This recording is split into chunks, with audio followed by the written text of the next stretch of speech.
Hey guys, welcome back to my channel. If you're new here, my name is Deidra, and if you're not new, then welcome back. Long time no see. I feel like I always say this prefacing a video. It's been some time, and I think that my space is set up in a way for me now that I feel like I can provide you guys the content that I've been wanting to create for quite some time. Behind the scenes, I've been filming a lot of content, like how I created this space, my gallery wall, and kind of setting the tone for what I would like content to be like. But I think today I just want to do a chit chat with me. I found myself talking a lot to my friends about things that have been going on, what this new year has kind of taught me, and why I feel that way. So if you guys are interested in hearing what I have to say, please stay tuned for the rest of this video, and please do not forget to like this video if you like videos like these, and also subscribe to my channel, and we can get right into it.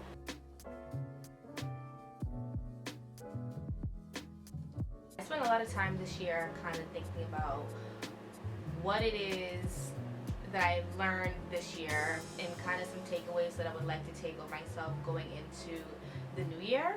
This year has been a whirlwind of many things for me. Opportunities, devastation, loss of loved things and ones and animals, and I had to do a lot of thinking about how that is setting me up for the new year.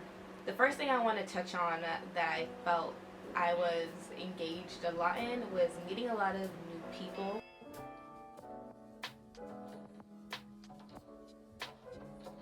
I started off my new year going into this year single, and so it gave me a lot of time to reevaluate how I wanted to interact with people, what those interactions looked like, and what I wanted to take away from those experiences. In my past, prior to the pandemic, I was going out a lot. When the pandemic hit, I was doing a lot of searching to see what people or connections, relationships, interactions I was hoping to get the most fulfillment out of. I wasn't receiving a lot of people reaching out to me during the pandemic the way that I would do for them. I think at that point in my life I learned energy is very important. You really have to be aware of your surroundings in terms of who you choose to surround yourself with, what that looks like, and how you are emotionally attached to people.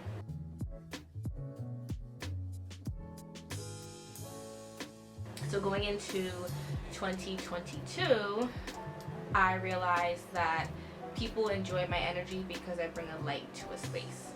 And sometimes when I decide to place my energy out into these spaces and I come home the next day, I have this weird guilt, or I feel drained. It's because people are sucking me of my energy. I had to learn how to emotionally detach from how I interact with people, or what that emotional connection looks like to me. So I went to a lot of events this year. I traveled a lot. I went to Canada, I went to Miami, I went to California, and I met so many great people, but I had to really be aware of what those interactions looked like for me and how I wanted to connect with people on my terms, and creating a boundary for myself.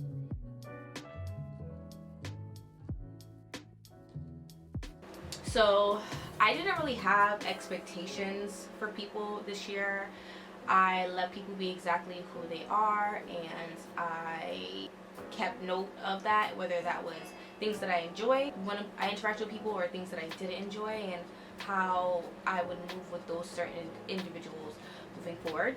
I am big on friendships and relationships, and so I really had to learn how to not give myself completely up to strangers and individuals because they might be using you for your energy. And I also had to learn how to still coexist in those spaces and have a good time. I kind of categorized people based on what I felt like they were contributing to my life and how I could contribute back to them in a healthy way. And then at the end of it all, I have my core 3 or 4 friends that are my best friends. What I learned from this is that you can choose to categorize people and have friends for certain things, but energy is real. The first thing I want to touch on is that I know a lot of people, but I have very few friends. I am huge into my relationships, whether that's partnership, whether that's friendships, being acquaintances, I really like to have a healthy relationship where communication is key, we have an understanding of where we're at, and then I, as a person, am able to create boundaries for myself so that moving forward with certain individuals, where we do have these interactions, I feel good about myself at the end of it all.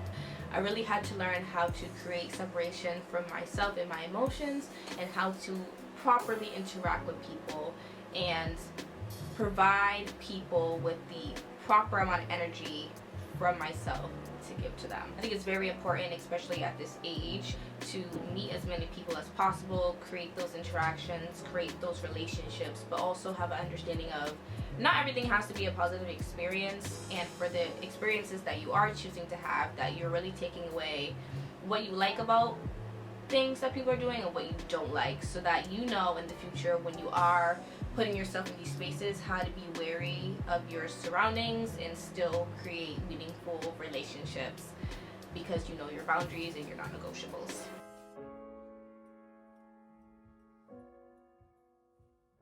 There's a lot of people who are going to want to try and be in that space for you. There's going to be a lot of people who are solely present with you because they like your energy. They want to know how you move and why people choose to interact with you the ways that they do. But you have to be able to weave your way through certain people's behaviors, actions, interactions, and energy. I've also had interactions where I would go to events and I'll have a really good time at the event, but the next day I would wake up and feel anxious or like guilty or nervous. I learned that I needed to stop putting myself into spaces that I didn't want to be in solely because I wanted to be outside, and really listen to what my body is telling me. Energy travels with you.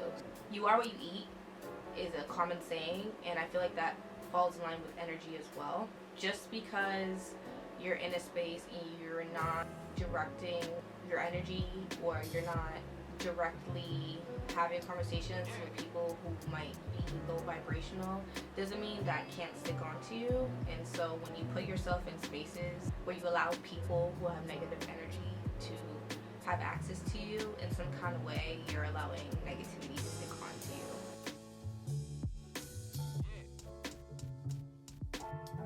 You need to listen to your body and really be intentional about the spaces that you're putting yourself in. So I learned that although I do want to meet people and I want to have these interactions with people, one, I need to be aware of who I'm surrounding myself with, and two, what their energy is contributing to me, my lifestyle, my mindset, and how it makes me feel at the end of the day. Coming into this year had provided me with the sense of independence and discipline and determination that I didn't think I had the year before.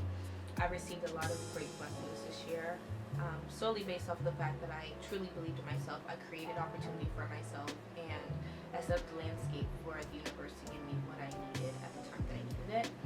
It's important to remember that sometimes when we want things, it's not always going to happen when you want it to happen versus when it needs to happen. So be patient, keep your head up high, stay persistent, be disciplined, and continue journaling, continue meditating, continue taking those steps for your own mental health, and to have a safe space for yourself, and anything that you want, you can have.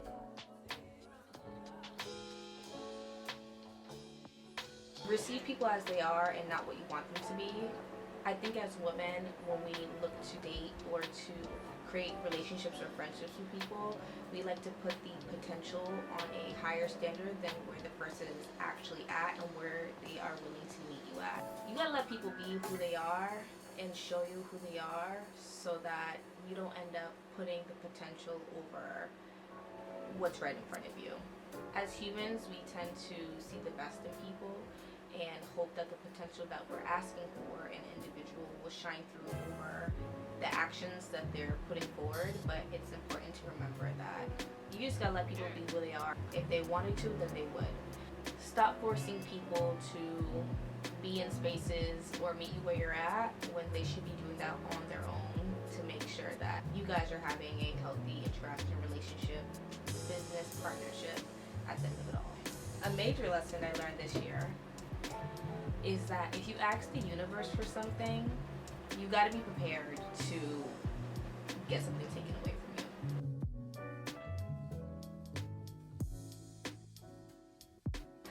sometimes we ask for things without wanting to let go of where we're at to get to the next steps. So that could look like you want a friend group that falls in line with who you are as a person, but you're still associating yourself with people who clearly aren't on your level mentally, financially. So maybe the universe might cause you and these friends to have a falling out, and then you go to the coffee shop to clear your mind and you run into a girl who falls in line with exactly who you are. She is on the tax bracket that you are, she likes the things that you like, and then you create a new friend group that way. The universe has a funny way of working for things, but we also have to be mentally prepared to create sacrifices or deal with sacrifices in order to get to the next level of life that we want for ourselves.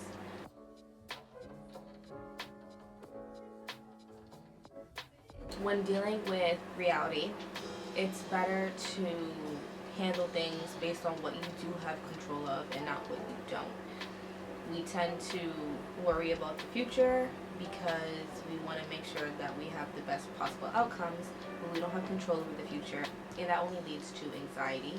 And we tend to look at our past a lot, and we can't change the past, it already happened. The only way we can survive is being present, and so being able to create circumstances for yourself now, an opportunity for yourself now, and really taking charge of what you do have control over versus what you don't is important. And I think I took away that this year, because what's the point of being anxious or afraid of what's to come if I don't have control over that?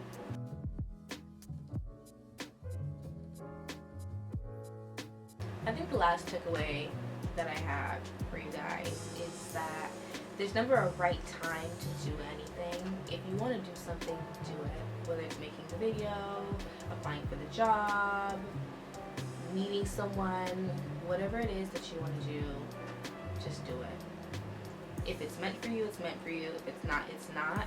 But if it's meant for you, it will come to you regardless. So don't be afraid to take the proper steps to get what you want, what you need, however, which way you want life to go.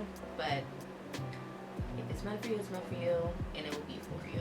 I hope you guys enjoyed this little chit chat with me. Please leave your own thoughts and comments down below on kind of some takeaways that you had for the New Year's, or things that you're excited about going into the new year. And don't forget to like this video and give this video a thumbs up, and also subscribe to my channel. But I will talk to you guys in my next one. Bye.